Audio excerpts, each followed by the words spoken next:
L'Assemblée va maintenant entendre l'allocution de son Excellence M. Denis Sassou Nguesso, président de la République du Congo. Je prie le protocole de bien vouloir l'accompagner et je l'invite à prendre la parole devant l'Assemblée générale.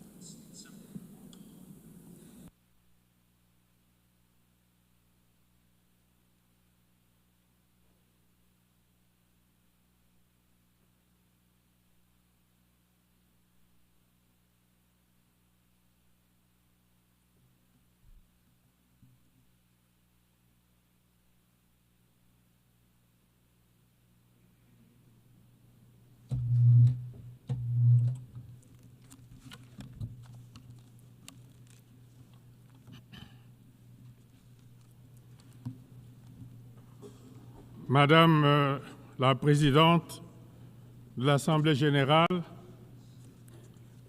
Monsieur le Secrétaire général de l'Organisation des Nations unies, Mesdames et Messieurs les chefs d'État et de gouvernement, distingués délégués, Mesdames et Messieurs, c'est avec gravité et aussi avec une foi intacte dans les idéaux de l'Organisation des Nations unies que je m'adresse à vous aujourd'hui. Nous sommes rassemblés à un moment de bascule, à une époque où notre responsabilité collective n'a jamais été aussi grande. Nous vivons une période marquée par des tensions accrues, des menaces multiples et des fractures profondes. Et pourtant, jamais le monde n'a eu autant besoin d'unité, de coopération, de dialogue. Ce qui est en jeu, ce n'est pas seulement la paix ou le développement, c'est bien l'avenir même du multilatéralisme et de cette précieuse humanité que nous avons en partage. Il y a 80 ans, après les horreurs de la Seconde Guerre mondiale, les fondateurs des Nations unies se réunissaient avec la ferme intention d'établir un ordre international juste et durable. Ils rêvaient d'un monde où la coopération et la solidarité seraient les maîtres mots. Un monde où la diplomatie et le dialogue se substitueraient aux conflits violents. Leur projet était ambitieux. Il demeure totalement d'actualité. L'Organisation des Nations unies a été fondée sur le socle de deux principes majeurs. La solidarité internationale, c'est-à-dire la conviction que le destin des nations est intrinsèquement lié et que seul un effort collectif peut permettre de relever les défis mondiaux. Le multipartisme, ou la reconnaissance de ce que chaque nation, grande ou petite, doit avoir voix au chapitre dans les affaires internationales et que seule une action collective peut garantir une paix durable. Malheureusement, 80 ans après sa création, notre organisation est confrontée à la résurgence inquiétante des conflits armés à travers le monde. Dans tant d'endroits, le langage des armes a repris le dessus sur le bon sens et la diplomatie. C'est l'échec de notre promesse collective. C'est de bâtir un monde libéré du fléau de la guerre. C'est aussi le signe d'un système international affaibli, parfois impuissant, face aux logiques de confrontation. Aujourd'hui, il nous faut réaffirmer la primauté du droit dans les affaires internationales et la nécessité d'un ordre mondial fondé non pas sur la force des armes, mais sur des règles établies et communément partagées. Les Nations unies doivent redevenir un instrument efficace de prévention des conflits et de médiation. Acteurs épris de paix et de justice, qui œuvrent pour l'amitié entre tous les peuples du monde.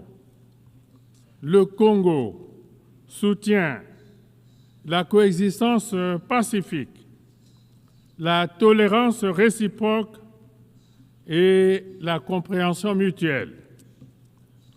C'est pourquoi,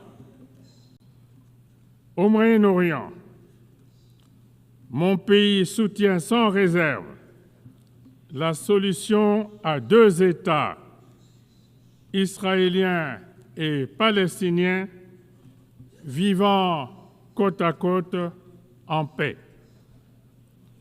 Dans les Caraïbes, mon pays continuera de soutenir le peuple cubain, exténué par des décennies d'un embargo aujourd'hui incompréhensible.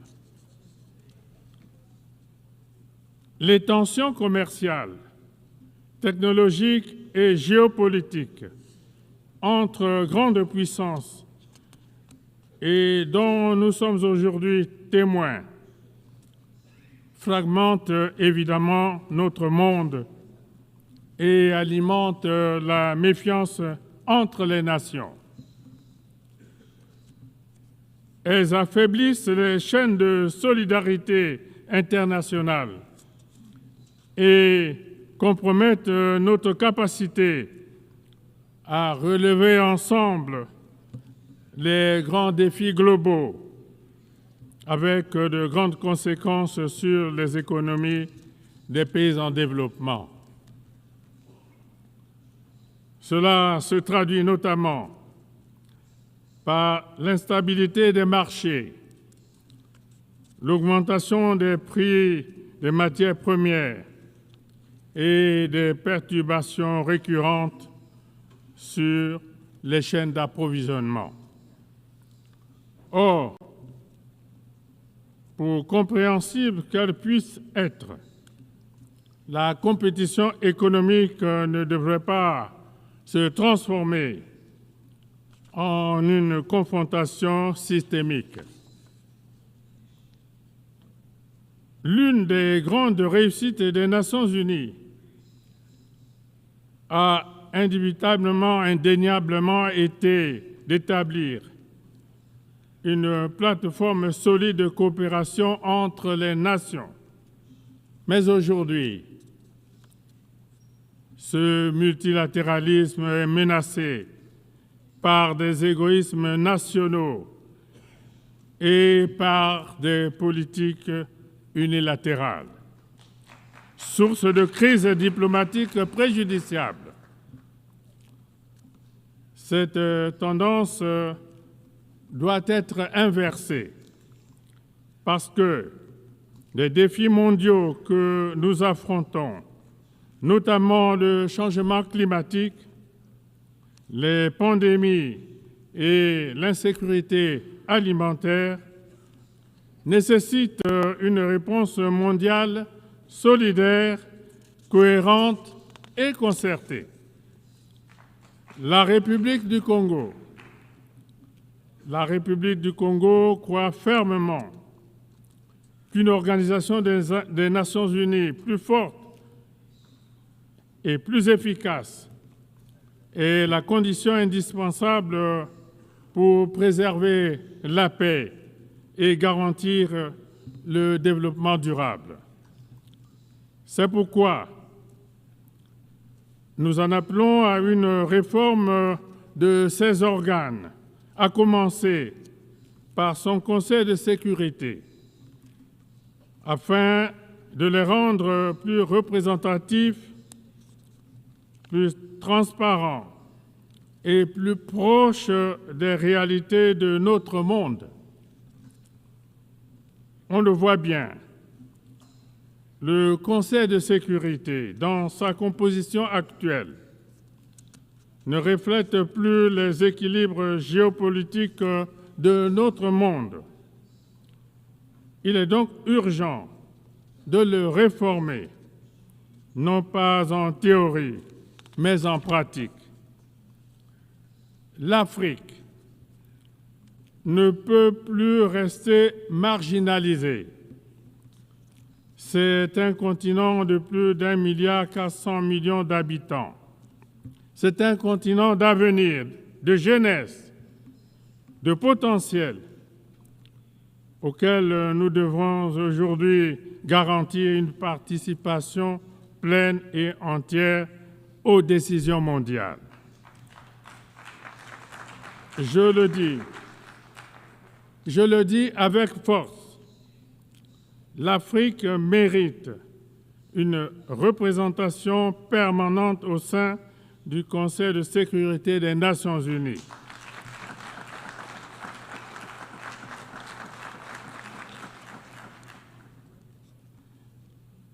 Pas en tant que bénéficiaire d'une faveur, mais en tant que partenaire légitime.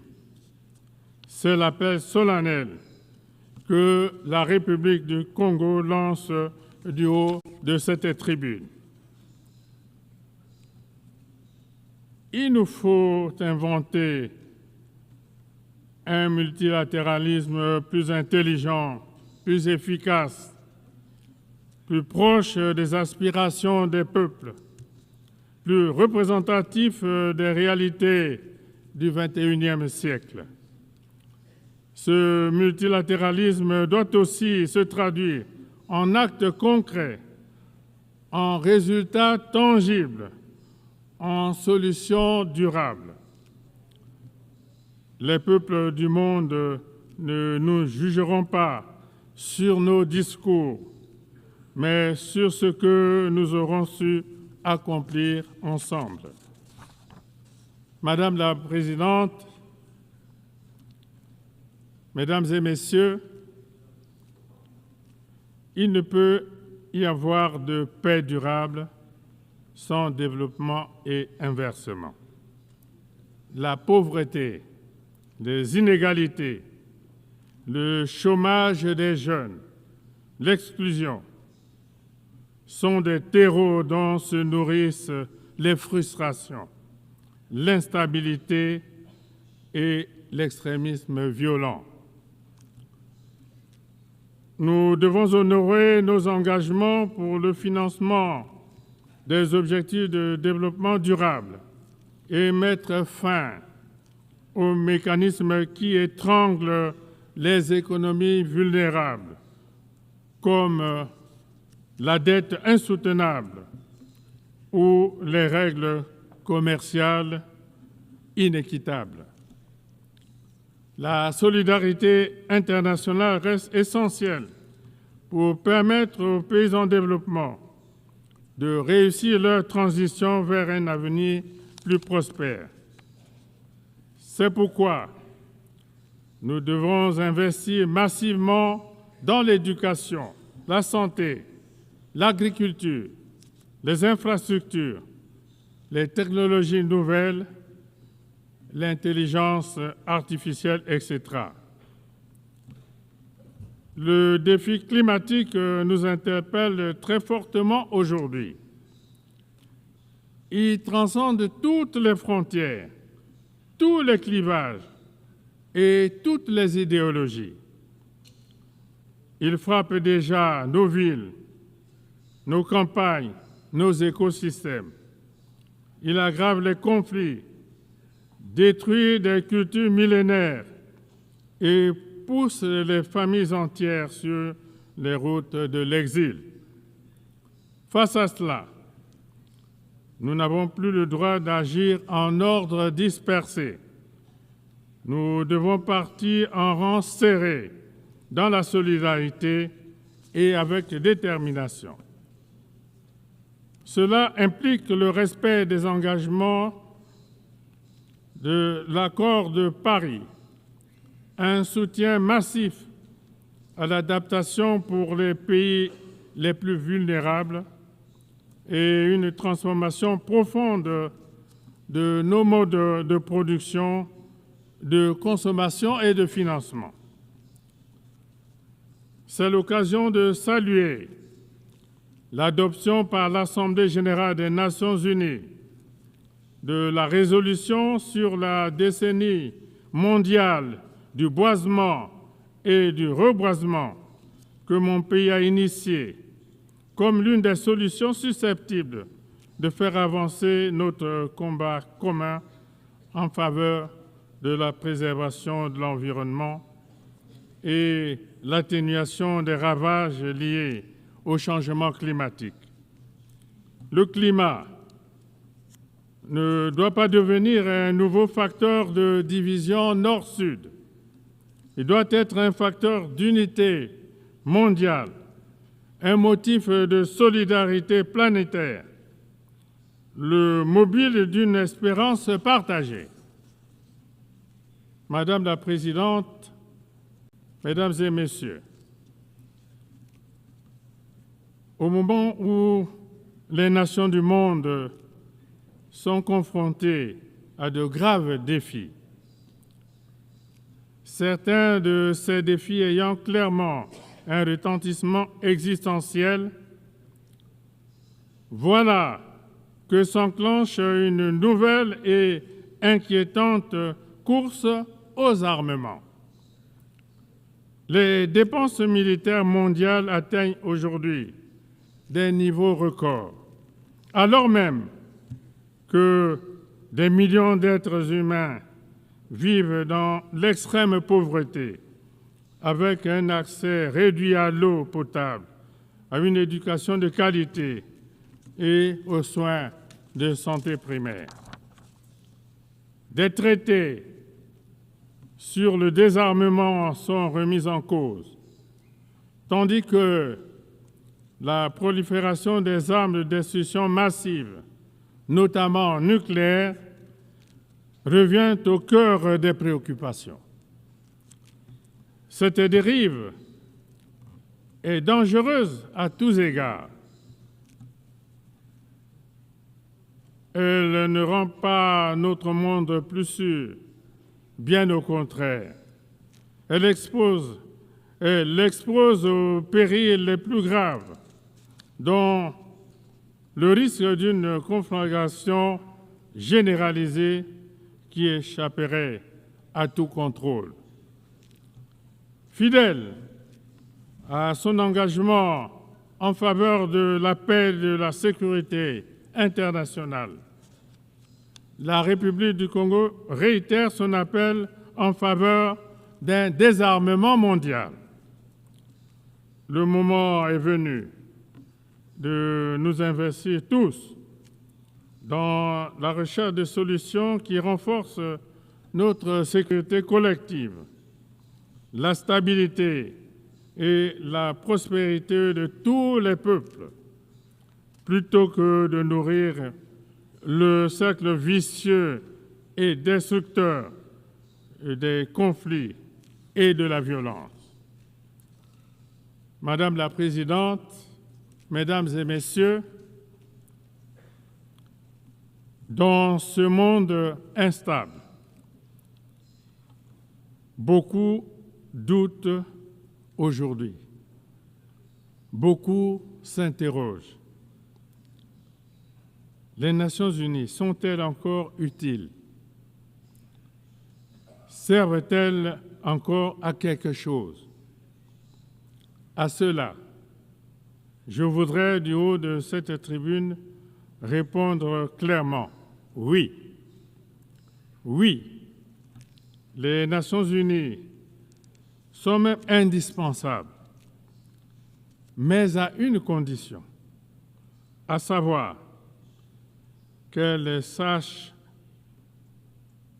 évoluer, qu'elles sachent se réformer, se rapprocher des peuples et répondre concrètement aux défis innombrables des temps présents. Nous ne sommes pas condamnés à la guerre, au repli et à la méfiance. Nous avons encore le choix, celui du courage, de la solidarité et de la responsabilité. Alors, ensemble, unis dans la diversité, faisons vivre les promesses fondatrices de notre organisation, à savoir la paix, la dignité et le progrès. Ne laissons pas l'histoire se faire sans nous. Je vous remercie.